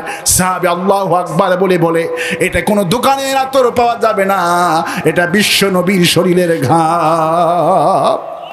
আমার ভাইরা, যেই নবীর দিকে তাকালে চোখ ফিরাইতে পারতো না, সেই নবী চাঁদের চাইতে সুন্দর, তামাম পৃথিবীর সৌন্দর্য আল্লাহ বিশ্ব নবীকে দান করেছেন। এবার ইব্রাহিম আলাইহিস সালাম বললেন একটু পরে চাঁদ দেখলাম। চাঁদ দেখে তিনি বললেন চাঁদই বুঝি আমার রব হবে। আল্লাহ পাক সে কথা বলছেন। আমার ইব্রাহিম আবার চাঁদ দেখলেন। চাঁদ দেখে বলেন ফালাম্মা রাআল কমারা বাজিগান قال هذا ربي فلما أفل قال لئن لم يهدني ربي لأكونن من القوم الضالين فلما رأى القمر তিনি এই চাঁদ থেকে বললেন এই চাঁদই আমার রব হবে। হাদা রব্বি, এটা আমার রব। একটু পরেই যখন চাঁদ ডুবে গেল তখন তিনি বলে হে আমার আল্লাহ, হে আমার রব, যেইটা উঠে আর যেইটা ডুবে এর আমার রব হতে পারে না। তুমি যদি আমাকে হিদায়েত না দাও, আমাকে যদি তুমি পথ না দেখাও, আল্লাহ যদি ধরা না দাও, তাহলে আমি আমার গোমরাহ কওমদের অন্তর্ভুক্ত হয়ে যাব। দেখছেন কি সুন্দর দোয়া? কওমি দলিল, হে আল্লাহ আমার এই কওম গোমরাহ, আমার বাপ আমার দাদারা দেখছি মূর্তি পূজা করে, তুমি যদি আমাকে ধরা না দাও, আমি যে তোমার পরিচয় চাচ্ছি, আমি যে বারবার তোমাকে খুঁজতেছি, তুমি যদি আমাকে আমার সামনে ধরা না দাও, আমাকে পরিচয় না করে দাও, কওমি দলিল, আমি গোমরাহ, আমার বাপ দাদার ধর্ম আমি আমি অন্তর্ভুক্ত হয়ে যাব। আল্লাহ তুমি কোথায়, আমাকে ধরা দাও। সুবহানাল্লাহ বলে। আল্লাহ পাক সে কথাই বলছে, আমার ইব্রাহিম আমার কাছে বারবার চেয়েছেন হিদায়েত। আল্লাহ তুমি কোথায়, আমি তোমাকে দেখতে চাই। রাত চলে গেল, সকালবেলা সূর্য উঠল পূর্ব দিগন্ত থেকে, লাল টকটকা, গোটা পৃথিবীকে উত্তপ্ত আলো দিচ্ছেন। আল্লাহ পাক বলেন সকালবেলা সূর্য থেকে আমার ইব্রাহিম ঘোষণা করলেন, ফালাম্মা রাআশ শামসা বাজিগাতান قال هذا ربي هذا আকবার। সুবহানাল্লাহ বলে, হাদা রব্বি হাদা আকবার, এটি আমার রব এবং এটি আমার সবচেয়ে বড় রব। সুবহানাল্লাহ বলে। 10 ঘন্টা 12 ঘন্টা সূর্য থাকলেন, আবার যখন সকালবেলা সূর্যটা ডুবে গেল, সন্ধ্যা লেগে গেল, সূর্য যখন আবার ডুবে গেলেন, কত ঘন্টা 12 ঘন্টা পর যখন আবার সূর্য ডুবে গেল, এবার ইব্রাহিম আলাইহিস সালাম আবার সেই তারকা দেখলেন, সন্ধ্যা তারা দেখলেন, আবার চাঁদ উদিত হলো। আল্লাহ পাক বলেন, এবার আমার ইব্রাহিম কি ঘোষণা করলেন শোনো। ইব্রাহিম আবার ঘোষণা করছেন, ফালাম্মা আফালাত ক্বালা ইয়া কওমি ইন্নী বারিউম মিম্মা তুশরিকুন।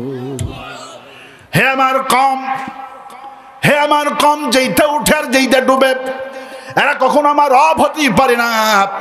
মিম্মা তুশরিকুন, আমি ঘোষণা করছি এই সব থেকে আল্লাহ আমাকে মুক্ত দান করে দিয়েছে। মিম্মা তুশরিকুন, আমি এই সব থেকে মুক্ত, আমি আমার রবের সন্ধান পেয়েছি। সুবহানাল্লাহ বলেন। তারপরেই তিনি ঘোষণা করছেন চূড়ান্ত ভাবে, ইন্নী পড়েন, ইন্নী ওয়াজ্জাহাতু ওয়াজহিয়া লিল্লাযী ফাতারাস সামাওয়াতি ওয়াল আরদা হানিফাও ওয়া মা আনা মিনাল মুশরিকিন। হে আমার কওম, আমি আমার রবকে চিনে ফেলেছি। আমি আমার মন, আমি আমার মাথা, আমি আমার চেহারাটা সেই রবের দিকে মোতাজ্জা করলাম, ঘুরালাম, যিনি আকাশ আর জমিন বানিয়েছেন, চন্দ্র সূর্য বানিয়েছেন। আমি তোমাদের মতো আমি মুশরিকদের কখনো দলভুক্ত হতে পারি না। সুবহানাল্লাহ বলেন। ওয়া মা আনা মিনাল মুশরিকিন, আর আমি পরিষ্কার কণ্ঠে ঘোষণা করছি আমি মুশরিকদের দলে আজ থেকে নাই। সুবহানাল্লাহ বলবেন না? আমার জাতির পিতা গুহাতে আল্লাহকে চিনে চলে আসছেন। সুবহানাল্লাহ বলবেন না? 9 বছর পেরিয়ে গেল, পার্লামেন্টের আইন খণ্ডন হয়ে গেলেন, আর কোন সন্তান হত্যা করা হবে না। 9 বছর পর্যন্ত বিশ্বনবী আব্বাস রাদিয়াল্লাহু আনহু বলেন গর্তের মধ্যে ছিলেন ইব্রাহিম আলাইহিস সালাম। 9 বছর পর তিনি গুহা থেকে বাড়িতে চলে আসলেন। কি সুন্দর চেহারা নবীদের। সুবহানাল্লাহ বলবেন না? এবার সবাই বলছে, বাবা আজকে চলো আমরা মেলায় যাব। কোথায় যাব? মেলা। সেই যুগে মেলা ছিল, আজকে মেলা আছে না নাই? আছে না নাই? নবীজি বলছেন মুসলমান দের কোনো মেলা নাই। নবী বলছেন ইন্নালি কুল্লি কওমি ঈদ, হাদা ঈদুনা, প্রত্যেকটি জাতির জন্য ঈদ আছে। ইন্নালি কুল্লি কওমি ঈদ, প্রত্যেকটি জাতির জন্য ঈদ আছে। হাদা ঈদুনা, আল্লাহ আমার উম্মতকে দুটি ঈদ আল্লাহ নিজের পক্ষ থেকে উপহার দান করেছে। একটা হলো ঈদুল ফিতর, ঈদ হাযা ঈদুনা, এই ঈদ কার উপহার? ওমন রমজানের রোজার শেষে এলো খুশির ঈদ। জানেন আপনারা? এলো খুশির ঈদ, এলো এলো খুশির ঈদ বলে আমি। কি সুন্দর ঈদের আনন্দ। সুবহানাল্লাহ বলবেন না? আমার ভাইয়েরা, সেই ঈদ আল্লাহ দান করেছেন আমাদেরকে। ইব্রাহিম আলাইহিস সালাম বলছেন, বাবা আমি যাব না, ইন্নী সাকিম, আমি অসুস্থ বলে কেটে দিলেন। বয়স 15 বছর, কত বছর। আবার বলছে, বাবা মেলায় যাবে, একের পর এক দাওয়াত। যেহেতু ধর্মমন্ত্রী, বাপ ধর্মমন্ত্রী, তাদের ধর্মের মন্ত্রী বাপ, এখন মেলায় না গেলে হবে, মেলায় যেতে হবে। আল্লাহ পাক বলেন চূড়ান্ত পর্যায়ে আমি তাকে যৌবন দান করলাম। 25 বছরে কোটায় পৌঁছে গেলেন, আমি তাকে ওহী দান করলাম, সহিফা দান করলাম। এবার ইব্রাহিম পিতাকে বলছেন, হে আমার পিতা, ইয়া আবাতি, আমার অনুসরণ করেন, ফাত্তাবিউনি, আমার অনুসরণ করেন। আমার কাছে যে জ্ঞান এসেছে, আল্লাহ আমাকে যে জ্ঞান দিয়েছেন আপনার কাছে সেই জ্ঞান নাই, আমার রাস্তা ধরলে আমি আপনাকে জান্নাতে নিয়ে যাব।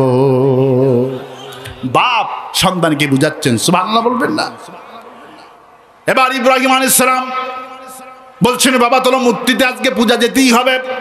ইব্রাহিম বলেন, না আমি কখনো যাব না।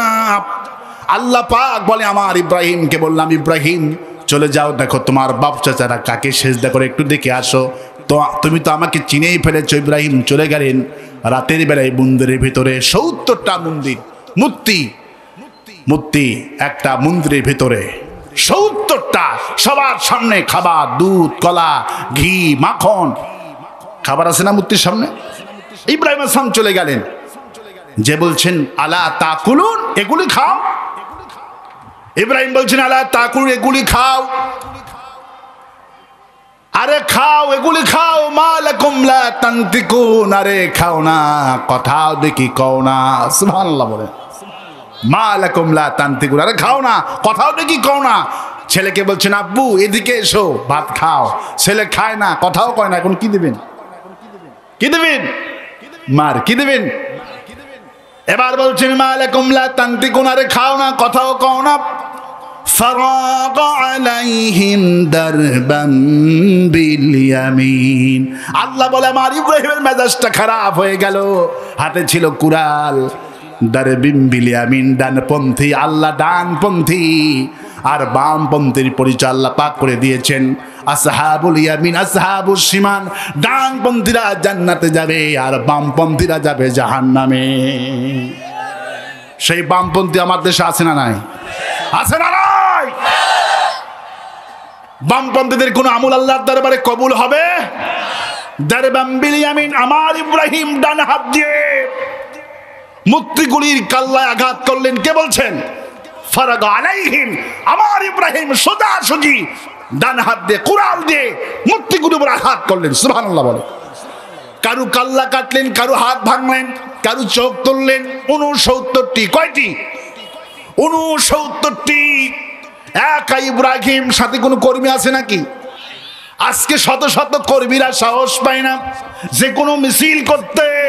আল্লাহর পক্ষে, নবীর পক্ষে হাজার হাজার কর্মী একটা জেলায়, হাজার হাজার লোক তাফসীর মাহফিলে আসে, অথচ প্রতিবাদ করার সাহস এই মুসলমানদের না। আর একা ইব্রাহিম মন্দিরে গিয়া 69টি মূর্তি এক হাতে দারবাল বিল ইয়ামিন, ডান হাতে সব আঘাত করেছে। সুবহানাল্লাহ বলে। আমার ভাইয়েরা, সে কথা আল্লাহ বলছেন, শুধু যেটা বড়টা 14টা হাত তাকে মারলেন না, তার গলায় কুড়ালটা ঝুলাই দিয়া সোজা বাড়িতে এসে ঘুমাইছে। সকালবেলা পুলিশ প্রশাসনকে খবর করলো, মন্দিরের লোকেরা, আমাদের মন্দির তো ভাঙচুর হয়ে গেছে। কি হয়ে গেছে? মন্দির তো শেষ। এগুলি কে করলো? তদন্ত করা হোক। তদন্ত করতে করতে ধরা পড়ে গেল এই কাম একটা মাত্র ছেলে আছে, নাম হলো ইব্রাহিম। খুব সুন্দর চেহারা। এই ছেলেই মেলায় যায় না, এই ছেলেই বুঝি ভাঙতে পারে। এবার পুলিশ প্রশাসন তাকে ধরে নিয়ে আসলেন। সুবহানাল্লাহ বলে। পুলিশ প্রশাসন তাকে ধরে নিয়ে আসলেন মূর্তির কাছে। এসে বলছেন, বাবা ইব্রাহিম, বয়স 25 বছর তখন, এগুলি কে ভেঙেছে বলো? ইব্রাহিম বলছে, ক্বালা বাল ফাআলুহু কাবীরুহুম, এই বড়টারে জিজ্ঞেস করো। সুবহানাল্লাহ বলবেন না? যেটা বড়, যার গলায় কুড়াল দেখতে পাচ্ছ না, এই সবগুলি এই কাম করছে। সুবহানাল্লাহ বলে। সবাই বলল, বেটা এই কি কথা বলতে পারে? এ ভাঙবে কেমনি? এর কি হাতে কোনো শক্তি আছে? ইব্রাহিম ইসলাম বলছেন, যে কথা বলতে পারে না, যার হাতে শক্তি নাই, তাহলে তার সামনে তোমার দাঁড়ায়া পূজা করো কেন? এগুলি সব ভুয়া। সুবহানাল্লাহ বলে। নবী করিম সাল্লাল্লাহু আলাইহি ওয়াসাল্লাম যখন মন্ত্রী হলেন, রাসূল রাষ্ট্রপতি, আজকে সুবহানাল্লাহ বলবেন না? আজকে রাসূলুল্লাহ প্রেসিডেন্ট, আজ রাসূলুল্লাহ ক্ষমতায়। সুবহানাল্লাহ বলে।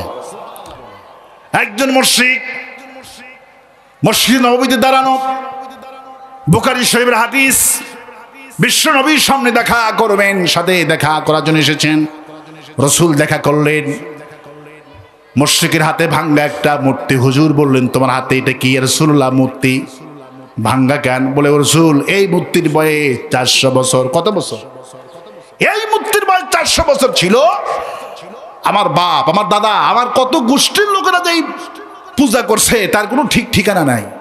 আমার বাপ আমাকে শিখিয়েছেন, বাবা বিপদ আপদ থেকে বাঁচার জন্যে সব সময় এই খোদাকে সাথে রাখবি। আমার বাপ দাদার নিয়ম অনুযায়ী আমি আমার এই খোদাকে সব সময় সাথে নিয়ে যাই। আজকে খোদাকে নিয়ে আমার ব্যবসায়ী কাজে রওনা করছি, হঠাৎ করে রাস্তার মধ্যে আমার পেশাব পায়খানার ব্যাগ দেখা দিল। আমি তখন খোদাকে নিয়ে চিন্তা করলাম, এই অপবিত্র জায়গায় খোদাকে নিয়ে যাওয়া তো কিছুতে ঠিক হবে না। খোদাকে আমি একটা গাছের নিচে রেখে আমি গেলাম কাম সারতে। কাম সেরে এসে দেখি খোদার মুখ থেকে পানি বের হচ্ছে। চিন্তা করলাম খোদার মুখ থেকে পানি বের হচ্ছে, নিঃসন্দেহে রহমত এবং বরকতের পানি হবে। আমি বরকত পাওয়ার জন্য খোদার মুখে আমার জিহ্বা লাগাই দিয়া চাটা শুরু করলাম। আমার খোদার পানি যখন আমার পেটে গিয়েছে, যাওয়া মাত্রই আমার কলিজা, আমার লিভার, আমার পেট দাউ দাউ করে জ্বালা শুরু হলো, আর মুখের মধ্যে বিশ্রী গন্ধ শুরু হলো। চিন্তা করলাম, কেরে খোদার মুখের বরকতের পানি আমার পেট জ্বলবে কেন, আমার মুখে গন্ধ হবে কেন? ব্যাপার কি? আমি এদিক সেদিক তাকাতে লাগলাম, দেখি গাছের আড়ালে বিশাল বড় একটা কুত্তা দাঁড়ানো, তার পেছনে পানি টপকাচ্ছে। তখন আমি বুঝতে পেরেছি এটা খোদা না একটা হুদা। আসার মেরে ভেঙে বলেছি, তুই কুত্তার পেশাব থেকে নিজেকে রক্ষা করতে পারিস না, আমাকে রক্ষা করবি কি করে? আমার বাপ 14 গোষ্ঠী তোকে রেখে ভুল করেছে, আমিও ভুল করতে চাই না, তোর হাড় হাড্ডি গুঁড়ে করে দিব। নবী করিম সাল্লাল্লাহু আলাইহি ওয়াসাল্লাম শুনে দন্ত মোবারক বিকশিত হয়েছিলেন। হুজুর বলছেন, বলো তোমার মতলব বলো, মতলব কি? রাসূলুল্লাহ আমার মতলব তো বুঝতেই পেরেছেন, আমি এসেছি মুসলমান হব, আসল আল্লাহর সন্ধান আমি পেয়েছি, আমার আসল সন্ধান দেন। নবী থেকে পড়ালেন, লা ইলাহা ইল্লাল্লাহু মুহাম্মাদুর রাসূলুল্লাহ। তিনি মুসলমান হয়ে গেলেন। আর এইদিকে ইব্রাহিম আলাইহিস সালাম মুক্তি ভাঙার অপরাধে নমরুদ বাহাদুরের কাছে চলে গেলেন। খবর নমরুদ শুনেই বললেন, সভাসদ বর্গ আজকে সব আহ্বান করো, 851 জন পার্লামেন্ট সদস্য ছিল।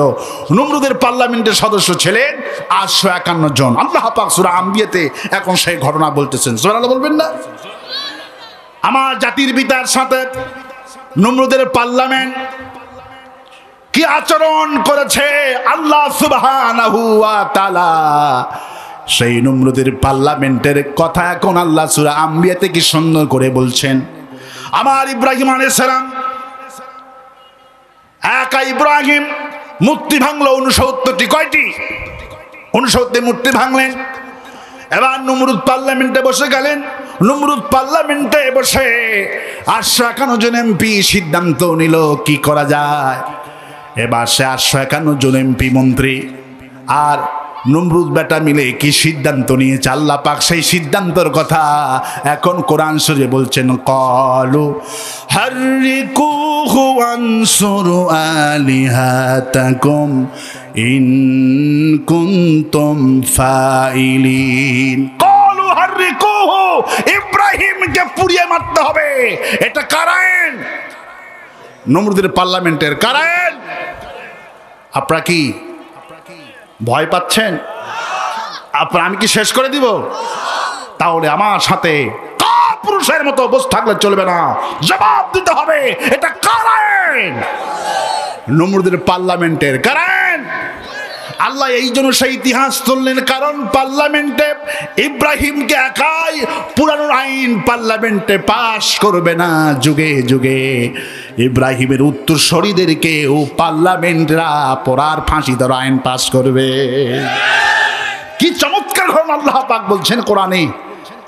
এখন শুধু কোরআন শরীফ তাবিজের কিতাব বানাইছি, শুধু খতমের জন্য বানাইছি, আর সেই কোরআন নমরুদের ইতিহাস আল্লাহ পাক জাতির সামনে তুলে ধরেছেন।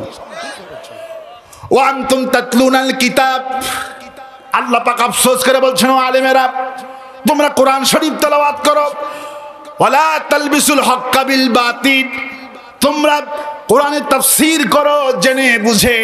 দুনিয়ার মন্ত্রী পাওয়ার জন্য একটু টাকা পাবা, ফাউন্ডেশনের চেয়ারম্যান হবা, একটু বড় কিছু পাবা বলে ওয়ালা তালবিসুল হক্কা বিল বাতিল, তোমরা জেনে বুঝে সত্যকে গোপন করে মিথ্যার আশ্রয় গ্রহণ করো। এমন হুজুর আমার দেশে আছে না নাই? আরো আসতে কোন আছে না নাই? আল্লাহর কথা সত্য না নিতার কথা সত্য? কার কথা সত্য? ওয়ালা তালবিসুল হাক্কা বিল বাতিল, তোমরা জেনে বুঝে সত্যকে গোপন করো না। আজকে আলোচনা নতুন লাগতেছে না? কারণ হুজুরেরা তো এই সমস্ত আলোচনা করবে না। কারণ হুজুররা শুধু আলোচনা করবে কিচ্ছা, লাইলি মজনুন। লাইলি মজনুন কিচ্ছা শুনলে ঈমান বাড়বে না। আয়াতুহু জাদাতুহুম ঈমানা, কোরআন থেকে আলোচনা শোনো, আলোচনা করলে ঈমান আমি আল্লাহ বাড়ায়া দিব। ডাইরেক্ট কোরআন থেকে আলোচনা করতে হবে, যে আলোচনা ঈমানের যোগান দিবে। ইয়াতাওয়াক্কালুন, এত ঈমান বেড়ে যাবে, ফাঁসির মঞ্চে যাবে, জেল খাটবে, জরিমানা দিবে, আল্লাহ ছাড়া মাথা নত করবে না। ক্বালু হাররিকুহু, ইব্রাহিমকে পুড়িয়ে মারো। নমরুদের পার্লামেন্ট সিদ্ধান্ত গ্রহণ করে, আল্লাহু আকবার বলেন। এবার পুড়িয়ে তো এমনি এমনি মারা যাবে না, টাকার দরকার আছে না নাই? এবার আব্বাস রাদিয়াল্লাহু আনহু বলেন, এত পরিমাণ টাকা পার্লামেন্টে বিল পাস বাজেট করলেন নমরুদ, 50 বছর দেশের লোক খেয়ে খুয়ে বসবাস করতে পারবে এমন টাকা আমার ইব্রাহিমের বিরুদ্ধে পুড়িয়ে ফেলা আইনের জন্য ব্যয় করা হলো। আমার ইব্রাহিমকে ছেড়ে রাখা হয়েছে, সেল পর্যন্ত শেষ, মাত্র 3 হাত জায়গা, কবরের চেয়ে একটু বড়, শুধু একটা লোক কোনো মতো থাকা যায়, সেল। আজকে তাম পৃথিবীর জেলখানায় জালেম কিয়ামত পর্যন্ত সমস্ত জালেমদের চরিত্র এক, কিয়ামত পর্যন্ত সমস্ত মুমিনদের চরিত্র এক। ওরা যেইভাবে আমার ইব্রাহিমকে ছেলে রেখে দিয়েছে নির্যাতন করার জন্য, ফাঁসি হবে 10টা 1 মিনিটে, পুড়িয়ে মারবে। যেদিন ইব্রাহিমকে পুড়িয়ে মারবে, ক্বালু হাররিকুহু, আমার ইব্রাহিমকে পুড়িয়ে মারবো। আল্লাহু আকবার। ইব্রাহিমকে পুড়িয়ে মারার আইন দিন নির্ধারণ হয়ে গেল। তাফসীরে এসেছেন পুড়িয়ে মারার দারুণ কাহিনী। 20 লক্ষ মানুষের স্টেডিয়াম তৈরি করা হলো, 9 কিলোমিটার বেগে আগুন জ্বালানো হলো। এগুলো বাজেট। 9 কিলোমিটার আগুন জ্বালাবেন হবে, আর 20 লক্ষ মানুষের স্টেডিয়াম। ভিআইপি গ্যালারি আছে তার মধ্যে। কি গ্যালারি? ভিআইপি। নাস্তিক, মুরতাদ ওয়া কাজ্জাবু বিআয়াতিনা কিজ্জাবা, এই কোরআনকে সম্পূর্ণরূপে নিষিদ্ধ করে এরা হলো দুনিয়ার ভিআইপি। ওয়া কাজ্জাবু বিআয়াতিনা কিজ্জাবা, যারা কোরআনকে অস্বীকার করে, কোরআনের বিরুদ্ধে আইন পাস করে, এরাই হলো দুনিয়ার ভিআইপি। এয়ারপোর্টে গেলে দেখা যায় মাথায় টুপি দেখলে এই দিক দিয়ে যান, আর মাথার টাক্কো মাথা, ভিআইপি। যান স্যার, যান। ইয়েস স্যার, নো স্যার, তোর হোক ক্যান্সার। ঠিক কিনা বলে? আলেম দেখলে কলজা জ্বলে, টুপি দেখলে কা জ্বলে, আর টাক্কো মাথা দেখলে স্যার, যান। ঠিক কিনা বলে? এই দুনিয়ার সারিগিরি চাই না, এই দুনিয়ার 1 নম্বর হতে চায় না, এই দুনিয়ার 3 নম্বর থাকবো, এই দুনিয়ার 5 নম্বর থাকবো, আল্লাহর খাতা 1 নম্বর হতে চায়। দুনিয়ার পচা লাল গালিচা পেতে চাই না। ঠিক কিনা বলে?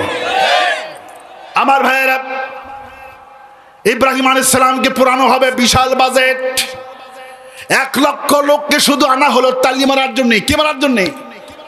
সেই যুগে তালি আছে, আজও তালি আছে না নাই? মিষ্টি বিতরণ করবে এমন লোক রাখা হলো 20,000। ইব্রাহিমকে পুড়িয়ে মারার জন্য যখন পুড়ে যাবে, তখন 1 লক্ষ লোক শুধু তালি মারবে। কয় লাখ?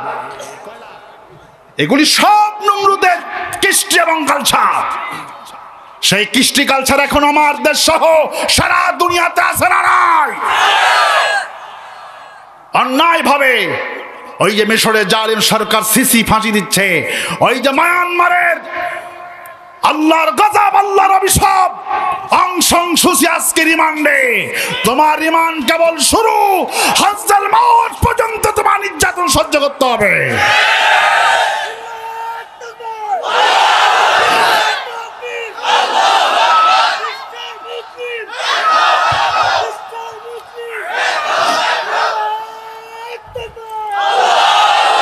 আমার ভাইয়েরা, 20 লক্ষ লোকের গ্যালারি তৈরি করা হলো। চিন্তা করছে নবী করিম সাল্লাল্লাহু আলাইহি ওয়াসাল্লাম যেদিন বিজয় হাজের ভাষণ দেন, আজ নমরুদের সময় কিন্তু পৃথিবীতে লোক ছিল, গোটা পৃথিবী মিলে 1-2 কোটি লোক হওয়া কঠিন। বঙ্গবন্ধুর ভাষণে শুনেছি 1971 সালে এই দেশে লোক ছিল 7 কোটি, ঠিক কিনা বলেন? এখন লোক হলো 20 কোটি। কত কোটি? তাহলে আজ থেকে 4500 বছর আগের হিসাব করেন পৃথিবীতে কয়টা লোক ছিল। আর সেই যুগে 20 লক্ষ লোক স্টেডিয়াম তৈরি করছে, 7 কিলোমিটার আগুন জ্বালাছে, কত টাকার দরকার? সুবহানাল্লাহ বলবেন না?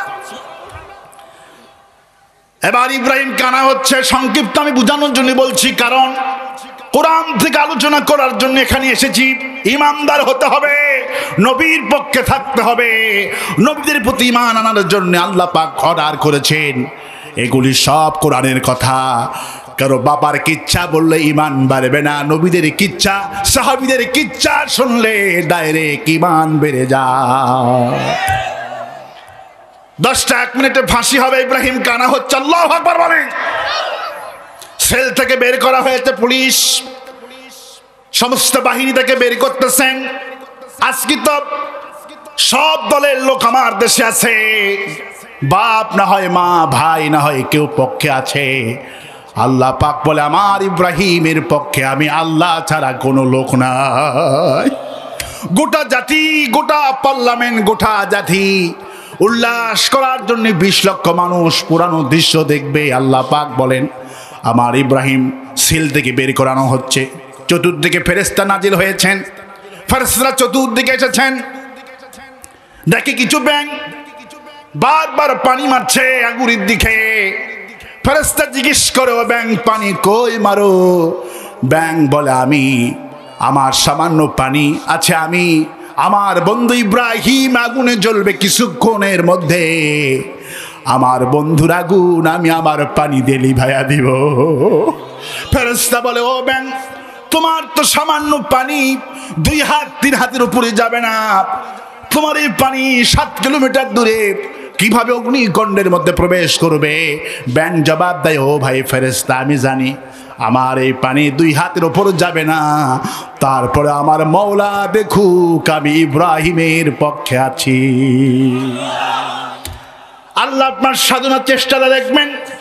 আপনি ভোট 2টা পান তাতে কোনো আসে যায় না, আপনি কাকে সমর্থন দিচ্ছেন। ইয়াউমা নাদু কুল্লা উনাসিম বিইমামিহিম, যাকে নেতা বানাবেন কিয়ামতের দিন সেই নেতার পেছনে হাজি আল্লাহ আপনাকে হাসর নাসর করে দিবে। ইয়াউমা নাদু কুল্লা উনাসিম বিইমামিহিম, যাকে নেতা মানবেন কিয়ামতের দিন ঠিক তার সাথে হাসর হবে। কে বলছেন? আর একটা প্রাণীর নাম হলো লাইচুসা, কাকলাস বলে, সিরাজগঞ্জে কাকলাস বলে, এখানে কি বলে? ওই যে খড়িনে দৌড় মার যে কাকলাস, কাকলাস। এই প্রাণী